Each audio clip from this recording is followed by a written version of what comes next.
is people, and I was like, oh, this is What do you mean, you king people? right here of England.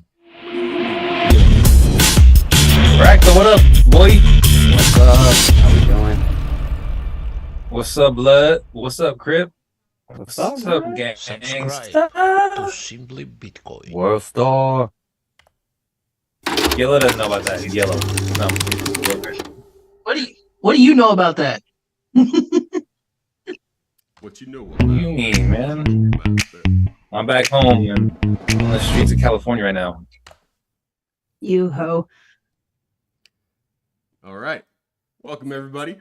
Welcome in. Na na na na na na na na na Fractal.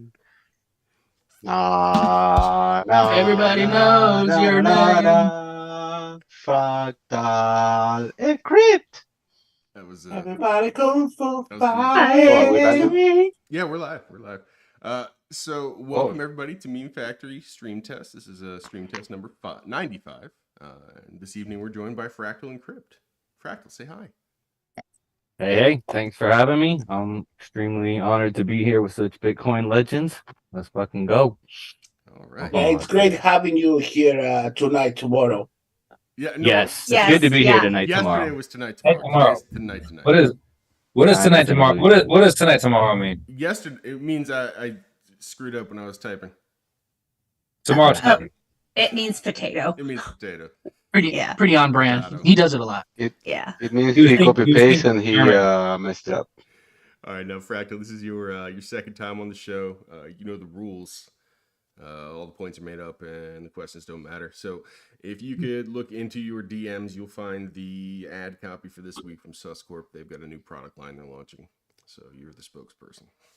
Okay, excellent. I see the ad copy here, and y'all don't know this, but the CEO of Suscorp is actually a good friend of mine, and he slipped me an additional ad read for today. I'm still going to read the other Suscorp ads, of course, but you know, nothing is more sus right now than BIP 300 and drive chains. And I know you all have your full-time jobs here at the Meme Factory, but since it doesn't exist, and I'm always trying to help my peeps stack stats, y'all need to pay very close attention to today's ad read. So here we go. Howdy, folks. Fractal Encrypt here on the latest and greatest episode of the Meme Factory TM with this special ad read today from our sponsors at Suscorp. Do you make memes with a 1 in 36 hit rate? Do your memes don't land? Do your pubes itch to craft the spiciest memes the world has ever seen? Introducing Loser 2 Labs. They're here to fix Bitcoin with drive chains. Yes, you heard right, drive chains. And if you're asking, what the Satoshi is a drive chain? Then, dear Bitcoiner, you are not alone. But fear not, because Loser 2 Labs isn't just about questionable Bitcoin solutions. No sirree. They're also about big blocks, shitcoining on Bitcoin, and the cringiest of self-promotion. Now, let's pull back the curtain for a moment. What's their game? Why? They're in need of memes to fuel their propaganda machine. If you know how to push buttons, and by buttons we mean propaganda, this may be the role for you. That's right. Join Loser 2 Labs and become an integral cog in their $3 million Department of Propaganda. Spread the word, make the memes, and maybe, just maybe, give them a fighting chance at making drive chains not sound batshit crazy. Act today, and you too can be a total loser. Join Loser 2 Labs and look worse by comparison. That's amazing. That's amazing. That was perfect. I said, Awesome. Yeah. I said that meme coming. Sign me up.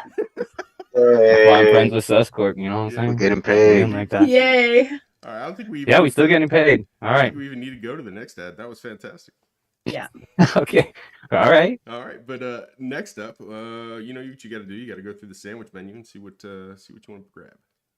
I'm excited. Oh, yes. Fractal, hello. I have some awesome specials for you tonight. So I have a BIP 300. It's a bacon infused peroxide created by two layers of lab created impersonation meat. And it's guaranteed to cleanse all poop chains out of your system. And our second one is Yellow's Temple of Don't Stop Believing. Yellow Steak Sammy. It's been marinated in Red Bull for 661 days. So we also need to hear from Yellow what's going to happen on 666. I'm DSP. gonna play Iron Maiden. Excellent. And the last special is our Ultimate Touching Grass Sammy. So this is tan balls and grass-fed Alberta beef sandwich, and it's salted with authentic corporate memer tears. Bird beef. Wow, these kind of get better as they go down the list. I was pretty sure I was gonna do the DSB before I came here, but that ultimate touching grass Sammy sounds pretty like in line. All right. So I don't know. Fuck it. We'll go with the DSB. Let's go. Excellent. Sounds good. LGF. Hey. Nice choice. Let's Nice go. choice. Now, I was listening to you on Cedric's podcast recently, and you mentioned something that was super interesting to me, is that you were initially part of the NFT scene, and then you switched gears and decided, like, all Bitcoin, I'm going to work on this mandala project, and like you cut yourself off from the internet and just started doing some psychedelics and getting some work done. What was it like watching these shitcoiners do the work that you had just like rejected blowing up? Yeah, at that time it was kind of late 2019, and we were going through one of those weird NFT hypes, and I had just kind of spent about a year and a half going through the NFT thing. I had been relatively early in that. As soon as kind of NFTs started coming online, I was quick to fall for the NFTs are the future of art lie. And so like I went through this whole thing of like kind of issuing tokens on platforms that then would soon disintegrate, and they don't even exist anymore, and it's like these tokens are like out there in my wallet, but who the fuck cares about it? And it's like, I started looking more and more into this, because I'm into the details. If you've ever seen my art, I'm kind of into the details, so I'm looking into this stuff.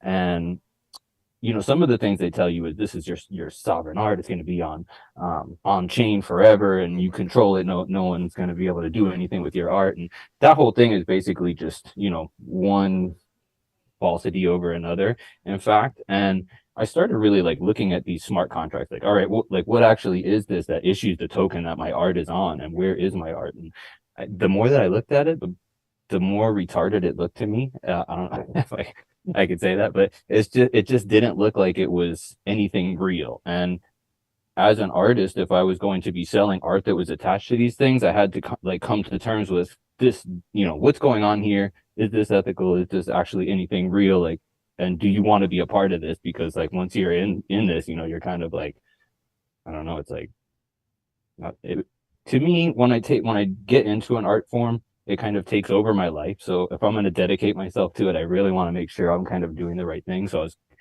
tend to look at these things at a deeper level. So as I was looking into some of these smart contracts, I see things that made me super uncomfortable, things like admin keys or pause features, where, for example, if I issue a token on one of these smart contracts, like some dude that I don't know in his underwear with a beard and drinking a beer in New York can like actually take my art tokens that are supposed to be my sovereign thing and like reassign them to his buddy down the hall.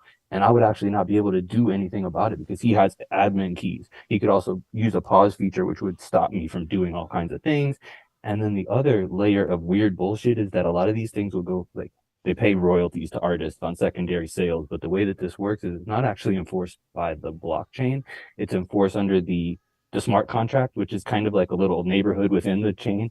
So as soon as you go outside their smart contract, you still have your token, but all of a sudden it doesn't perform these magical things like pay you royalties or do anything that happens within the walled garden of the smart contract. So the thing is yes, I see the whole scene kind of blowing up during this time, but having gone through all this and kind of going through this like psychedelic thing where I'm like, where are you going with your life? What's going on here? What's important to you? What kind of message do you want to spread?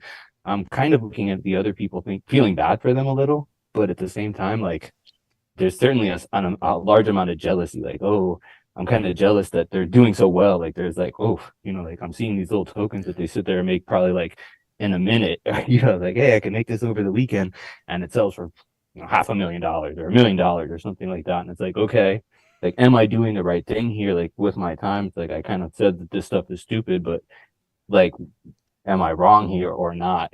And yeah, there was really no validation as to whether I was wrong or not while I was working in my lab, and nobody knew what I was doing, or like I didn't have anything to show anybody. I was just kind of working on this, and it was totally opposite the NFT culture of produce new work every week. Like there's a very quick culture of making quick, dirty work that's like, as an artist, it actually trains you to think poorly and to make this quick, crappy work because you're getting paid for it.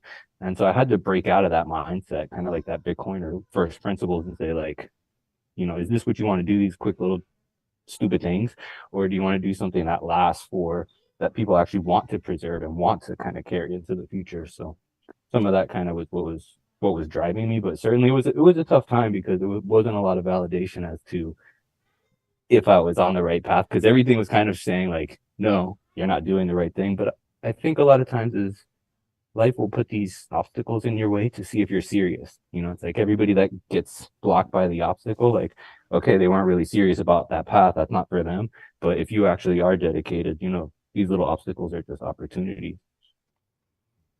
No, So was it just, oh, sorry.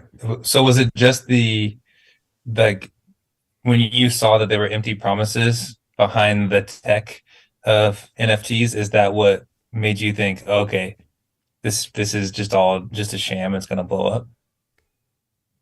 I think so. I think like as I saw it was something that was based on dishonesty. It just seemed like it wasn't something that I wanted to be part of. I didn't know whether it was doing very well financially. So like as far as that goes, it was hard to gauge, if you use like financial success as a gauge for success in life, which sometimes it's actually not. The incentives become super misaligned with NFTs. And I think I was starting to realize that. And I'm just very thankful for a lot of the Bitcoin only people that were producing content that were telling me, hey, think this through. There's, not a lot of value to shitcoining. And, it took me a long time to realize it, I think, and actually come to it feels like a really long time. Embarrassingly long, to be honest. do you think that's a mindset that is a mindset and a culture that's strictly in the NFT world and shitcoin world, or is that something you see writ large in the art world where those incentives are getting misaligned and people are being incentivized to make shittier artwork? Oh, that's a super question.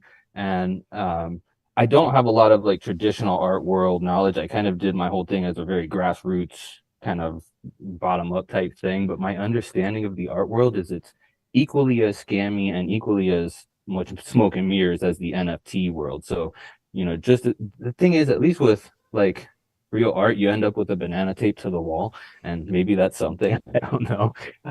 It's so hard to judge because I think in a lot of ways, like art has been used, and this is something Safety kind of opened me up to, is like art has been used to fund like black operations, like the CIA and KGB were kind of in the funding mechanism of the art movements of like Pollock and Rothko and those type of things. They were kind of funding these things. And if you think of Rothko, he's like basically super famous, $40 million, but like his painting is basically just like any one of us here could do it. It's just a bunch of blue and yellow on the painting, and people pay $40 million for that. So if you think about what are the motives behind this, and how could you actually fund all kinds of weird black stuff if you do this high time preference art and you use easy money to fund these operations. So it's the same type of thing where they have fiat money is basically easy money. They're able to funnel it through these operations into weird art things that, you know, who knows what it does. And the same thing for shitcoiners. Basically, they are able to print tokens out of thin air, and then the benefit of doing this is now they have all this free money that they can then use to hire artists. So now they're paying artists by buying their NFTs. And now the artist becomes beholden to this shitcoin chain because now they're making money from it. It's feeding their family. That, it kind of changes your whole perspective and your mindset. And it's like, now, hey, this is how I'm feeding myself by doing this and like by doing these quick little art things. And I think it just trains you to basically be a cheerleader for shitcoin. And it's just you're just as liable to run into that in the real art world as you are in the NFT world. And I think it takes like a certain bit of looking deeper to kind of break out of a lot of that. How do you do it? How do you go from saying, hey, I could make quick money? Like what is inside of you that goes, I'm not gonna do that? Well, there's a lot of levels to this, like I think for during that time where I was just first starting out making the Bitcoin full node sculpture, and nobody had heard of me. I hadn't even sold it or anything like that. Like at that time, I had like a full-time day job. So like Doing the what? art that I made, it really didn't matter if it sold or not. What mattered was that I made something that was cool to me and meaningful to me. Mhm. So that was why I could spend 7 or 8 months like of like every waking hour. So like, okay, I give my day job time to the world, it, like pays for my bills. I'm happy and thankful for that. And then, like we crush the midnight oil, like work as late as you can every night, every weekend day, and just keep at it, and you do something you're passionate about. And there's a drive for that like I think also the hunger, like just this need to kind of create something is within you. And Mhm. then now I have something different because now like the Bitcoin community has really supported me so much that it's like kind of changed the level where I'm at. And now I just want to see how wild and how far we could take this. Like what can we really do? How far can we go with this? What can I do to kind of spread this Bitcoin message throughout the world, but also across time and across space and across languages? Because art is something like music. You don't have to speak the same language to think an image is beautiful. So, um, so. Well, that brings us to the time chain codex. Talk to me about What that. about? Isn't that your new All right, project? so yeah, the Time Chain Codex was a really wild project. Like that whole thing kind of came about from me saying like the AI art was stupid. I saw Gigi playing around with it, and he was like doing these threads about how like stock photography is dead. Now we can make like these cool meat pictures, and it's like the Matrix now. You don't know whether it's the steak or whether you're in the Matrix. And I'm like, dude, this thing doesn't even look good. Like the clock gears, like these would never even work. Like this is retarded. And he's like, look, play with it a little, tell me what you think after like a week or something. So I'm like, all right. So like I'm messing around with it, and I'm like, actually, like, it does some interesting things, because what I liked about it is like if you tell it to, for example, make a cat or something, it's gonna do something a little wild, especially in those early days. Like it's gotten a lot better now, but in those early days, it was really interesting for kind of riffing off weird ideas. So I like that instantly. But what really caught my attention was when I saw people using it to, like, the AI art as its own like end. If you make the art and then that's like the only thing you do with it, that's kind of cheesy to me. But when I saw people doing neat things like bringing it into the real world, I saw somebody making a tarot deck with it, and they printed the tarot deck, and each deck had like a really neat each card had a really neat picture on it. I saw people doing t-shirts and canvas prints, other basically like taking it out of the world and just using it as a tool to do something else. And when I saw people leveraging it in that way, it was like really neat. But then next, I saw somebody that made a comic, a page, like a comic page with it, and that just blew my mind. I was like, "Oof, we could tell stories with this thing. Like that's like next level." Because now it's almost just like now you have another pencil or like another Photoshop to just do weird art stuff with. But the thing about a pencil is it's super precise. Like when I make a line with my pencil, I know exactly what it's going to do and exactly where it's going to go. But AI is not like that at all. It just like it kind of goes off on its own. And I've been able to really have a lot of fun with it, because I always like a lot of artists, like they get mad because they'll think like, oh, they're stealing from us, like they're training these models on our art without asking us. And what I tell them is just like, hey man, if you wanted to draw a cat, like most likely you're going to go on Google, you're going to look up a cat, you're kind of training yourself on the world. So what's neat is these AI things can give you reference images that just never existed before. So you can actually tell it to make you something, and you can just riff off of this thing as like a weird reference image, and just now you're kind of in a weird collaborative world with this intelligence. So I was playing with all that, and basically like I had always had a love for Drew Bensol's Bitcoin astronomy articles. It just really, when I heard it on a Bitcoin Audible, and then I went and read it like 50 times, and it just really tripped me out. I was like, holy shit. In fact, the first time I heard it, I was like, this is a little shit coin. They have Mars coin. Like, you'll never have Mars coin because like Bitcoin only fuck all these shit coiners. But then like within like within a few paragraphs or something, I started listening to it, and I was like, oh man, like actually like in the issue, like if you're in Mars, you can't mine Bitcoin because of the time lag. So you're a little too far to mine Bitcoin. So you can still use it. You can still use Lightning. You can still use Bitcoin. The problem is you're a little subjugated to Terran miners, so your transactions might get like pushed back, and you may even be like subjugated to all kinds of like economic tyranny because you don't have your own sovereign native currency. So some of that shit just blew my mind. I was like, okay. I kept trying to get some comic book artists that I knew interested in it, saying like, hey, y'all should like turn this into something, but nobody cares about what you care about. And What, like I couldn't get nobody turn interested it in. into a comic? Yeah, I was trying to like get people interested. Hey, maybe there's something here. Turn this into like a comic book. But nobody thought that was like a good idea. So sometimes you have to what you want to see in the world, but it doesn't exist yet. Then you have to create that. So that, a lot of times that's what drives me. So I was like, okay, this is neat. Let's see what we can do here. So it took me a couple of days of just learning how to talk to the AI. Like, how do you talk to this thing? Like, what is it? Like, how do you speak to it? Because basically just like texting with your friends in essence, and like you could tell it sucks. It doesn't care. Like, it'll keep giving you new stuff if you don't like what it did. It doesn't like have hurt feelings or none of that. So it was like, yeah, man. So I was like able to just. I basically took like 3 weeks. I only meant to take 3 days. I saw somebody say, "Oh, you can make a comic book in 3 days." And I was like, "Oh, neat." It took me 3 days to even figure out like how to just talk to this thing. But after that, I was off to the races, and I spent like the next 3 weeks just like immersed in like basically just taking LSD and like listening to weird bass electronic music and like talking to the AI and pulling me weird images out of the cyberspace and like putting them together. And before you know it, like 21 days, I had like this whole 132-page graphic novel put together that told this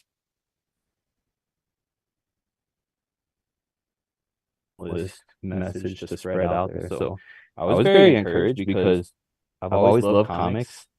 Oh, it says my internet connection is unstable. But anyways, I've like always loved comics. So to make a comic book usually would take so many people. You need a pencilist, an inker, a colorist, somebody to write the story. And then once you have all that, you need somebody to print the book and distribute it. And this technology kind of put that all in my hands. So I could basically be all those people in one. And kind of like, I don't know, it's kind of like achieving a dream to be able to make a comic book, and not only like a little comic book, it's like this whole huge like opus. So I'm actually pretty proud of how it went from just like saying AI art is stupid to like coming out the other end here. Am I okay on the audio?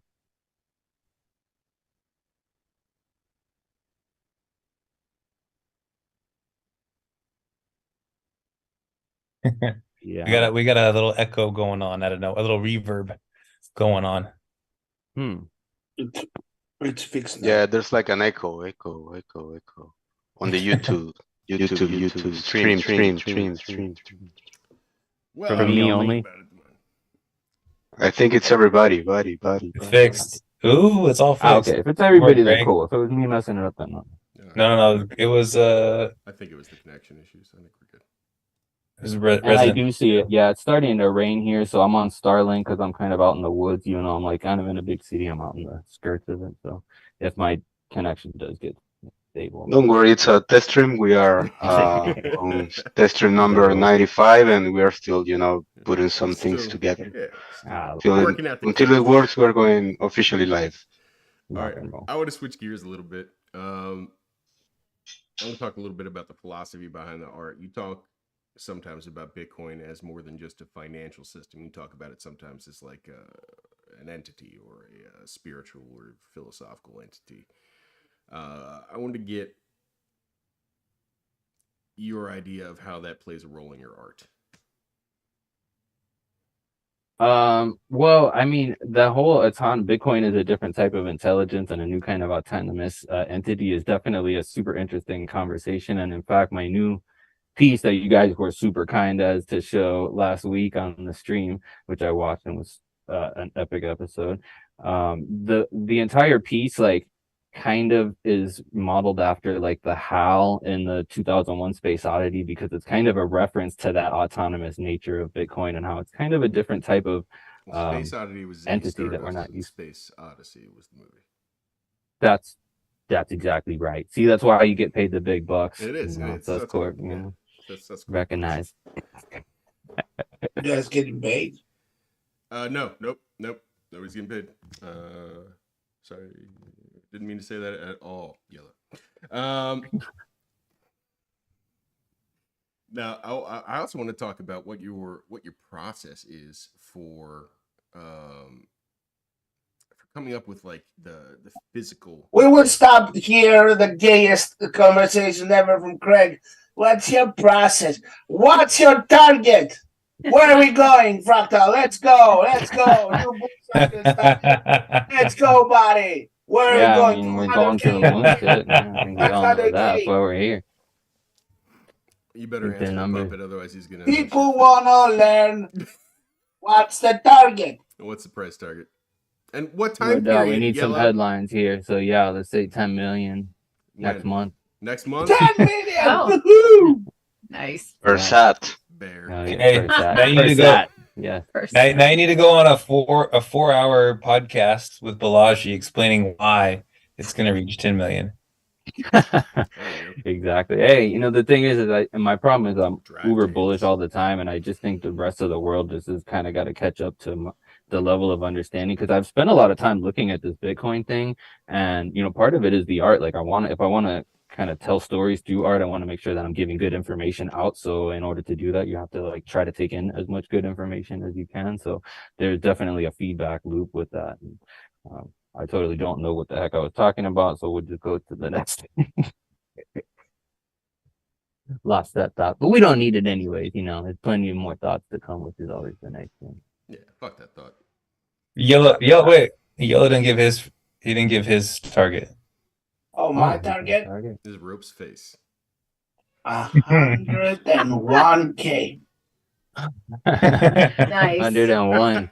The price is right. Please. So don't stop believing can finally stop. Yeah. Is that it? Did you just say live that you actually pushed the number up by a whole $1,000? 101. Okay. Epic. Okay. What's the time? What's the time frame? Soon as possible. Yeah, I'm a big fan of Yellow TA. I used to watch like a lot of his TA streams that he would do and love draw Yellow those TA. triangles, and damn, that shit was just really epic. He's got some Yeah, Learned a lot. I'm trying to help people.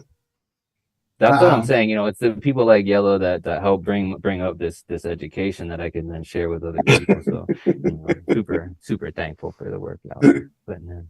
If You're you welcome. if you think Yellow's TA is amazing, wait till you hear Labra's TA. No, he was talking about T and A. Yeah. Right. Yeah. Tienda. Oh my god. So, what role does the concept of time play in your artwork with Bitcoin? Oh man. Well, time basically is the whole reason that I did the Bitcoin full node sculpture in the first place. I was actually at a Bitcoin conference in San Francisco, and like I had brought some LSD out there, and then but it was just some white paper. And I just like left it on the counter at the hotel, and whatever. I went to the conference and I came back, and apparently the maid had like cleaned up the room, and I was like, this totally sucks. She must have just thought that was trash, but you know, like I'm out here kind of by Haight-Ashbury. Let me just walk over there and see like what's going on. So like, because the conference was super close to Haight-Ashbury, so wherever my hotel was like walking distance. So I walk over, and like I actually run into some kids that I used to see on like music festival tours, and you know, like they're selling mushrooms and mouse and all kinds of stuff. I was like, okay, perfect. I like kind of walked into the right thing over here. So I hang out with them for a while. We go over to the Jerry Garcia house. I actually have a picture on my Twitter from that day, and like kind of nobody even knows like the significance of that. But yeah, that was kind of like that walk was where I really conceptualized the Bitcoin full node sculpture, which is like kind of walking back to my hotel. And there was a BitDevs meetup that night where it's like all these really interesting people kind of showed up and got really deep into Bitcoin. And I just felt like, wow, you know, like there's just so much depth here. And I really got inspired, and I had seen somebody in the conference earlier talk about the clock and calendar like nature of Bitcoin. And I had actually done a lot of art that was based on like the Mayan calendar. And I always loved how like kind of the Mayans and Egyptians were able to tell stories using art. Like, and it wasn't an ambiguous thing like, hey, you know, an artist paints a flower and like, what do they mean by this? Like, no, the hieroglyphs are very specific, and there's a very definite meaning to it. And there's a story here that they're trying to send across time. So I was kind of inspired by that. And when I looked at Bitcoin, it just, you know, the more that I was looking at how it was structured and how like the different things happened over time, it was just so elegant and perfect that really the art piece that came out of it was really just a testament to the way that Satoshi put things together, and really not even something I can take credit for, because a lot of it's just like the math and kind of how that works out is just really beautiful. Even like level 39, he went through my art later and he's like, oh man, look at this, there's all these 369s, like the way that you did this, you're a genius, dude. I was like, I didn't actually know that was in there. That's actually Satoshi that did that. And so yeah, and when he told me that, then I started looking into other like back up. 369 occurrences. Why is And 369 interesting? yeah, okay, so 369 is interesting in the first place because of Tesla. So Tesla once had a famous quote that we don't know if he actually said or not, but basically he says, like, if you understood the mysteries of the 369, you'd have the key, one of the keys to the universe. And so that certainly makes it interesting enough just from that perspective. But there's something called vortex math, which is actually just takes numbers and it kind of breaks it down. Like if you had a 4-digit number, instead of looking at it like 2016, you'd kind of break down the numbers individually and say 2 plus 0 plus 1 plus 6, and like what does that come out to? And basically by breaking these numbers into 1 through 9, you come up with these digital root math functions that are actually like a function of time. So the way that all kind of circles work and all kinds of time cycles, so the seasons, the years, the minutes, the hours, but then not only that, like the other things work on a 369 spectrum, and these are things like the solar system and the way that like planets move. So it happens both at like a cosmic level, but also down at a microcosmic level as well. So like our cells do things like this as well, where like when we're adding up the numbers, there's a significance to the things that adds up to the 3, 6, and 9. And then the things that aren't 3, 6, 9s are interesting for other reasons as well. So there's actually like a whole kind of geometric exploration that looks into this stuff. It's called digital root math and vortex math. And if you even just look into 369 kind of on YouTube, you'll run into a lot of this stuff. In fact, last time I was on the stream, Greg was telling me one of probably the best resources that exists on this was like a Randall Carlson episode. And he was like, "Do you know Randall Carlson?" I was like, "No, I don't know who that is." And he's like, "Dude, you would love this guy. Like, I'm going to trip you out with this. I'm going to send you this thing." And I was like, "Oh yeah, I actually did watch that. I just have no clue who the guy's name is." But yeah, so like that Randall Carlson episode actually is really deep in terms of how it breaks down the significance of 369 and how it kind of moves across time and space, and why that's interesting. And I do find it amazing that Bitcoin kind of fits into that a lot of those things very intimately. Like things like if you just look like the way that Satoshi says, oh, every 2016 blocks there's going to be a difficulty adjustment. Like that's kind of a weird number, but just the way that the math works out, that happens to be 2 weeks. If you just divide the days into 144, and 144 is one of those numbers that's kind of in that Randall Carlson movie that he kind of breaks down. So I don't know, I find a lot of interest in the math, and I think by playing with the math, in fact, a lot of my art lives in spreadsheets. So I do a lot of the art like just in spreadsheets, and I kind of do formulas, and I kind of like play with to see like how the numbers look, and I use that to actually create the art. So I kind of like, what do you mean you play with to see how the numbers look? What does that mean? So for example, like, you know what all the numbers look like. Do an example with 69 or 72. There's only 10 of them. Yeah, well, basically, like when you map things out, for example, so the Bitcoin full node sculpture, it maps out 132 years of Bitcoin, and in that 132 years, a whole bunch of little things are happening. So every 2 weeks, we're having a difficulty adjustment. Every 4 years or 210,000 blocks, there's going to be a halving, and every 10 minutes, there's a new block. So there's all these like little cycles that happen within the big cycles, and yeah, so I think looking at those and seeing how they kind of look in a spreadsheet is interesting to me, because then I'm able to find a way to translate that visually. And I think some of the really interesting things to see is like the halving. Like if you look at the halving and see like how much has been issued already and like how much we have left to go in the future and where we are right now on that path, I think there's probably nothing more worrisome. It's like, oh shit, I better like get as much as I can while I can, because it's going to just get so much harder as time goes on. And it's just so easy to see it in a visual like that for me. So I don't know if that answered the question, but yeah. I always love that the halving math, because it's like whatever the block the block subsidy is in the current epoch, that is the percentage amount of Bitcoin that will get mined in total. And that thing is so mind-blowing to me. Yeah, like I didn't know that. That's just crazy. that fact alone is one of those many stacked things. That was kind of what drove this this new piece, is like a lot of the mysteries in Bitcoin. Like, why the heck do some of these things happen? Like one of probably my favorite mystery that I have is like, why do we have 64 halvings but only 33 of them have block rewards? So like we have basically 31 halvings that are at 0 satoshis. Like why have a halving? Because 64 How can you take half a completes the zero? vortex Yeah. math So and cycle. what's the significance of Wait, 33? what are you saying? What'd you say, Greg? There's only 64 cycles in vortex math. So the 64 is a significant number, certainly in cryptography. So, but Satoshi picked it very specifically. So I just love that, and I don't think we'll ever know why we have 64 or why he picked that. So that's just one of those really. Well, and the you were saying earlier, every 2016 blocks, right, is Yep. the difficulty adjustment. Another 9. If you flip that, that's 6102 And if at you the same Yes. time. add them together, what's the digital root? 2 plus 1 plus 6, Sean. 1 plus 6. 2 plus 0 plus 1 You plus carry Oh. the 2 to the 4, and then you carry the second to the thing, right? It's not. Well, absolutely, yeah. And then Satoshi's birthday is 9. also like I think like in 1971 or something when the gold thing went off, or one of those things. So yeah, I think that the numbers that I picked are significant. That's the 6102 was the executive order 6102 in like the 30s when they made it illegal to hold gold. Yes, and I feel like there's some relationship to Satoshi's birthday, but I know I'm getting it wrong. So, but I'm fully on with that. How are you gonna know Satoshi's birthday if we don't know who Satoshi is?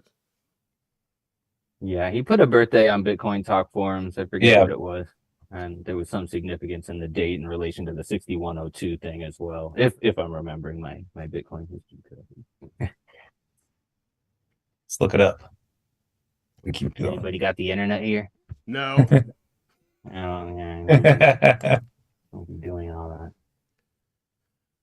Surprised Hey, you bro. watched that video. So, Greg, I don't know if we want to talk about your interview with Loser 2 Lab. You know, I saw it didn't really go as well as they had hoped there. Look, that made me laugh pretty damn hard. Yeah, what do you guys think about that? Y'all are professional memers. What do you think about someone hiring out corporate propagandist memers? I mean, I think we all knew it was happening all across the board anyway. I don't mind people trying to make money. I just don't think they're going to be good because it's not based in truth. Yes, the memes must be based in truth, so they're kind of starting in a That's tough yeah. position there. I'll do a football reference, right? If you hobble your quarterback, Sean, because I know you love football so much, you hobble your quarterback Yeah, and you play against everything's football. You play against a regular football team, like you're gonna get your ass beat. Right? We Yeah, I were saw Sean had a good tweet about it, you know, kind of just like, yeah, you know. we imagine were you're gonna sign on pioneers. to this. We were putting strike logos everywhere. The whole Awesome. Twitter That's right, I timeline, remember. Yeah. Yep. the whole Twitter timeline was filled with strike logos, and then we We're find jealous. out that Zach is a little bit crazy too. So He's a little bit what? Hey, dude, you know, I know how it goes, man. That's how, you know, how it goes in Bitcoin land. You gotta live and learn. You don't have to learn. You can not. gotta No. find I'd Once love gotta you to learn find do Bitcoin, who you it could is be though done learning. that is working for them. either I'm- that or you just shitcoin and disappear into some weird Bahamian island until like the feds catch up with me. I know a lot of people go that route.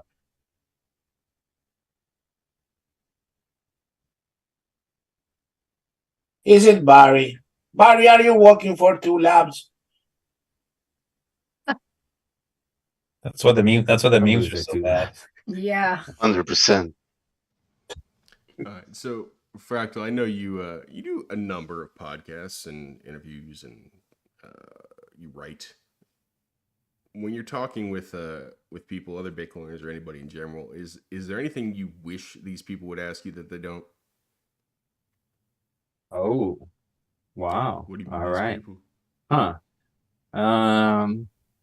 You know, I think there's just so much ground to cover with Bitcoin that really like I'm interested in so much that we almost can't go wrong. Like I really love so many different facets of Bitcoin. I mean, a lot of people haven't really touched too much on the like I don't think I've talked too much about like mushrooms and self-sovereignty in terms of like psychedelics and like one of the guys on a Bridge recent that gap podcast that I for me. did from Iceland actually Psychedelics, told me I've been self-sovereignty. talking about kind of growing mushrooms as like a self-sovereign thing, because that way it kind of gives you more power over your experiences and kind of gives you the time to think about it in terms of like, you don't just, like, go pick it up. It's like you have to actually live with this stuff and kind of bring it from the potential into life and all that. So I do think like there's a lot of value to that. But he was like, ooh, what about like foraging? And I was like, oh, that's actually a really cool thing too. I hadn't thought of that because like for I find like psychedelics to be kind of a tool for self-sovereignty similar to Bitcoin, which is why I bring it up, just to kind of bring it back to that.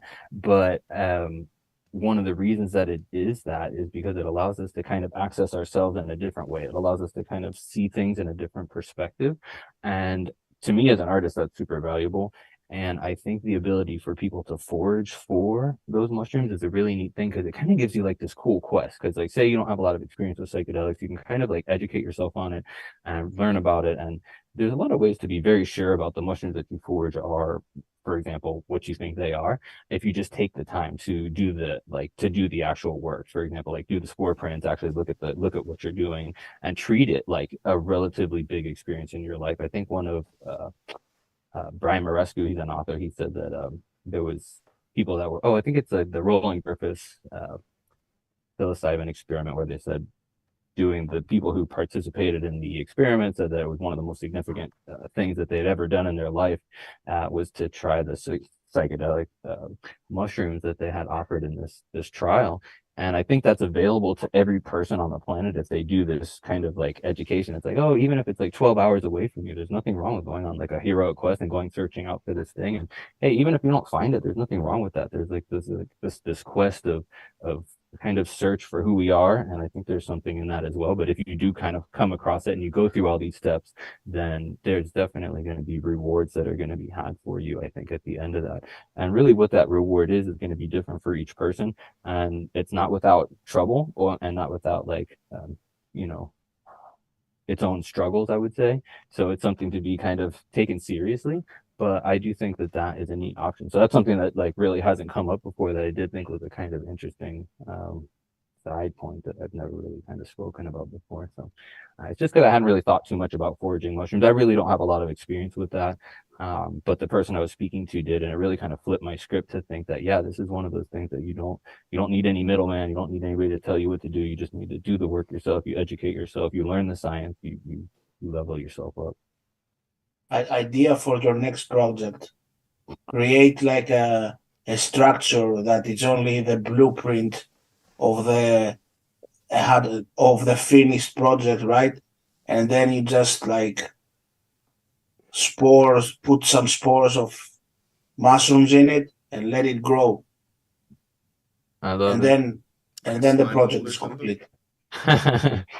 Yeah, no, I like that. Yeah, when I got married, I actually put some mushroom spores on my wedding outfit and let them go out into the universe. You never know what happens out there. Really? Yeah. Now, when you have a psychedelic experience and you come up with creative ideas, do those ideas come from inside you or do they come from outside? Yeah, that's a good question. Also, do you love Bitcoin? I don't even do. Artie's not even here. I don't even know that anything else outside of me is real. Like I don't even know if y'all are real. We all know y'all don't exist. So, yeah, I'm not really sure about all this. I'm even not sure if we're in the simulation and still trying to figure out all this stuff. To be quite honest, I don't know if it comes from inside me or outside me, but I do think like we as people are extremely powerful and we can do a lot more than we believe. And like I do think like these ancient structures that I'm kind of inspired by, like these pyramids in Mexico or even Egypt, and like these things are things that I think it kind of like puts humanity down to say that they're built by aliens in a sense, because it kind of takes away from us the greatness that we actually have within ourselves to build something that can last across time and space. Like we do have this within ourselves, and it is something that we can all access. So yay. Fractal, what other rabbit holes have you gone down? Like I spent a long time doing like chemistry stuff and art for quite a long time. So I like sciences. I think I like sciences, which is a really interesting thing for artists. I think not a lot of artists have that sciencey vibe, so I kind of bring a little different aspect, to some of the way that I can present things. So I've been through a lot of rabbit holes, to be honest. Like I've done so much in my life in terms of jobs and like just the little things that I've kind of done and places I've been, and it's just like I think like all that stuff adds up to where we are today. And some of it was really terrible, and like I would never wish a lot of the stuff that happened to me like on anybody, but like I'm very thankful for all of it today, because like such a blessing to be where I'm at talking to y'all, and where we are today in Bitcoin, and a lot of hope for the future. So again, yeah. Do you still have your day job? I actually do, because yeah, I totally do. Because yeah, that pays the fiat bills, and I was able to reduce my hours. So like I have always, like, as long as I've been alive, done art that I can remember. I've always wanted to do art as a job, and like I've always kind of wanted to be my only job, and I'm not quite there yet, but it's actually because like yeah, there's a lot of benefit I get from the day job, and it's kind of like a family business. So I'm helping family with what their goals are as well, and I do feel like I'm kind of adding value that they wouldn't be able to get elsewhere. So I kind of feel like it's helping me in a lot of ways, because I don't have to sell Bitcoin to live, and it's helping them because like they can, like, I can try to be as awesome as I can in the day job stuff. And so yeah, and I'm like extremely frugal. Like I try to like never spend money if I can. I try to always just you know live the Yeah, Bitcoin ethos, put as much away as I can, spend as little as I can, and work as hard as I can, and put more away. it makes me think about like the artists back in the day, right? Like you think about it like Da Vinci's or whatever. Were they worried about their day-to-day bills when they were making the art that they made, and A lot of or artists have they worried, patrons. or were they more focused on like, can I just make the best thing possible to see what I can do? Absolutely, there's definitely has to be some of both in there, and but the thing is a lot of artists have had patrons over time. So traditionally, like the Da Vinci's and the Michelangelos, they were supported by like a Medici family or something like that, was kind of Hmm. paying those bills. But you always have to wonder, like, at the same time, if you have somebody funding the bills, then what, like, how does that distort the message? Yeah. So like I'm super thankful that I'm able to just kind of say GFY, like whatever I want to say I could do. I don't know, I can make any kind of thing that I want to make with like zero beholdenness to any patrons or any of that. But I certainly would like to have the cushiness of someone to like pay me to just hang out and make art. But unfortunately I just have to hustle on it. And it's all good because the community is so supportive that luckily everything's working out so far. Don't I'm good at being frugal, like I said.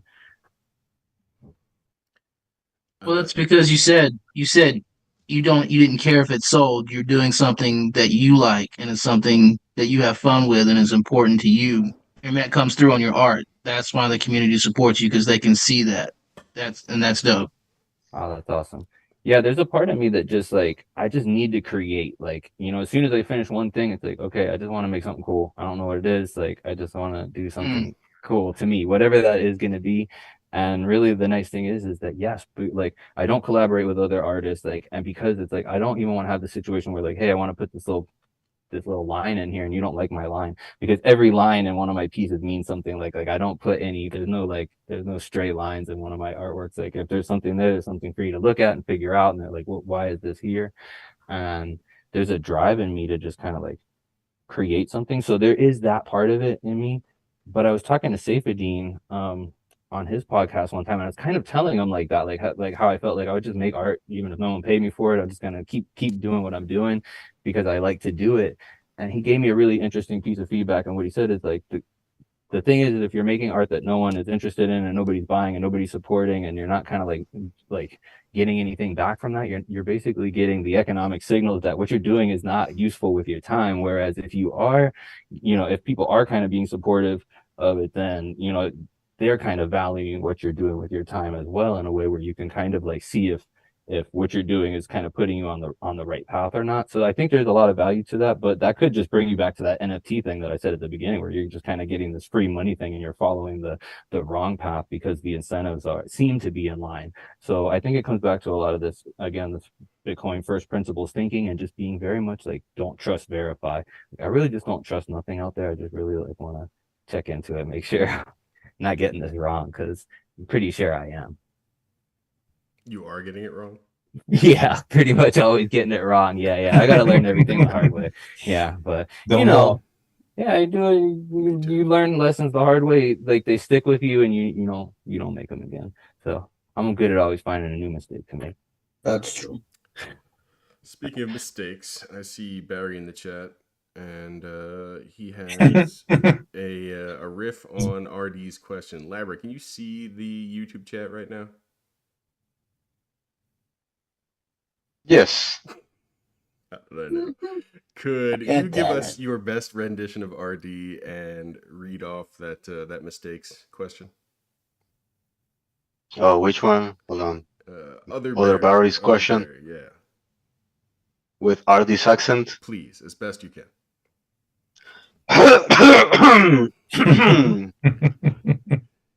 Put like a If cucumber. you had to, yeah, what? Nothing. If you had to pick one member of the main factory to have a beer with, smoke a joint with, and take shrooms with, who would you pick? This is great. You know, this is so I was like really hoping they didn't say like, oh, who would you retweet and who would you block? And who, you know, like Not we already yet. done this Yeah, shit. nobody So knows. all right, let's see what we're doing here. Like I think take some mushrooms with Yellow. I think that's gonna be a fun trip. And, Oh, she was ready for that. That's gonna be a Okay, so- dangerous trip, my friend. Joint's real easy, you know. Like, hey, I think we could, man, that's an, but that's a good ritual too. Like, hey, Sean, let's burn one. And what's the other thing? What are we doing? Oh, okay. All right. Cannabis under, yeah. Fractal Encrypt. A beer. Oh yeah. Oh, and have a beer? Oh, I don't know about all this. Like now we're getting too wild. I'm not really into all this like heavy shit. So you know, man. All right, beer. Let's see, beer. All right, Labber, we doing it. But no, Let's like, go. no apologies, you know, on how we go look the next day.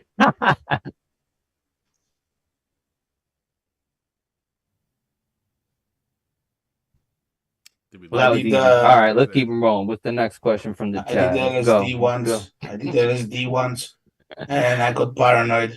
Yeah, I was gonna So- say it was great that last time when we were all on LSD and when I was like on the Meme Factory and everybody was on. That was just a great time. You know, glad we got to do this again. Yeah, that's great. All right, so we got the shrooms. Now we've got a beer and a smoke. Smoke a joint.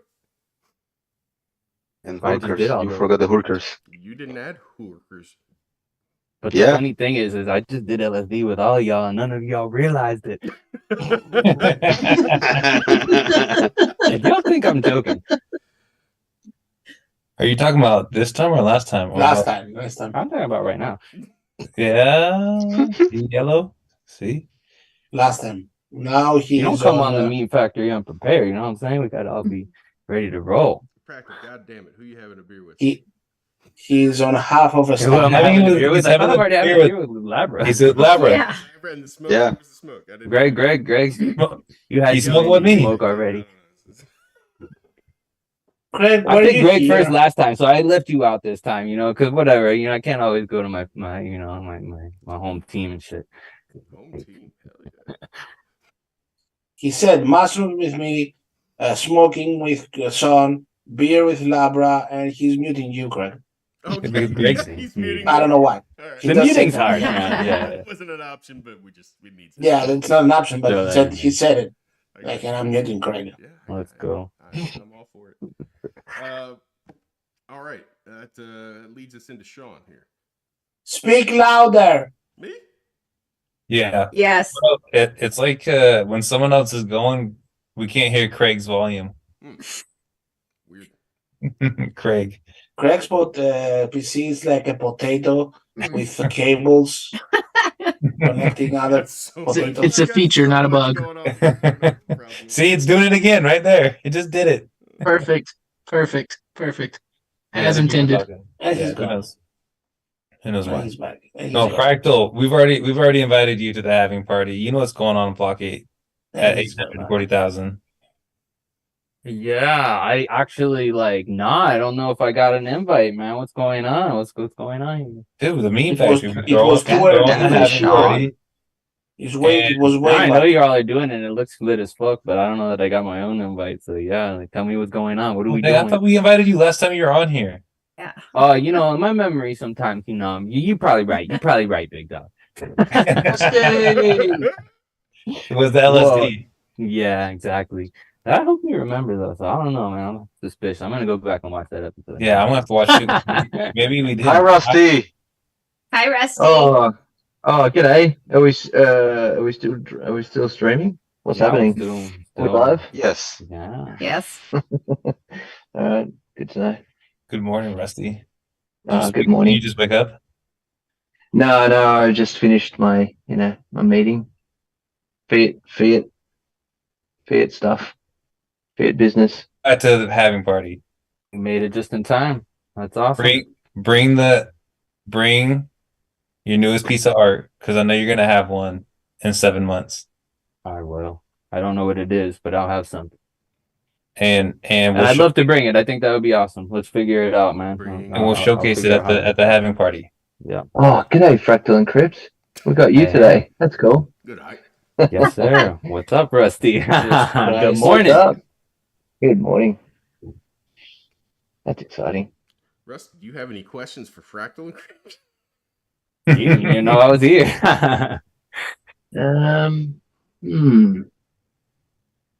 Actually, Fractal Encrypt called me a shitcoiner once. I'm just doing my public service. Oh, fight. For what? Fight. Yeah, for what?